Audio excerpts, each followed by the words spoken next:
كنت حابب اتكلم في قصه ماتش الزمالك وبيراميدز من وجهه نظر تانية. هي فكره الناس تقول لك والله ان عواد مفوت، والله اصل الزمالك مفوت. والله بص، انا قصه التفويت دي انا يعني ما بتجيش معايا، ما ببلعهاش من زمان. انت ما تحطش نفسك في موضع ان انت تستنى هدايا من غيرك. ده عامه بالنسبه لي في الكوره عامه، مش بتكلم على الاهلي ولا زمالك ولا بيراميدز. وحبيت انقي الصوره دي للناس تقول لك عواد. لا يا جماعه، هو ده مستوى اللعيبه في مصر اللي انت شايفه في الزمالك ده؟ لا، لعيبه الزمالك مش مفوته يعني، ده العادي.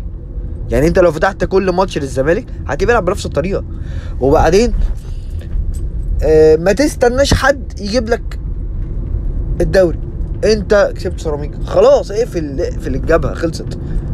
احسمه انت بايدك. اللي عايز ياخد الدوري وعايز يبقى فريق فعلا افضل فريق في البطوله، ما بيبصش هو هيلاعب مين. طالما انا مقتنع ان انا استحق اكسبها، يبقى انا استحق اكسب اي حد واعرف اكسب اي حد.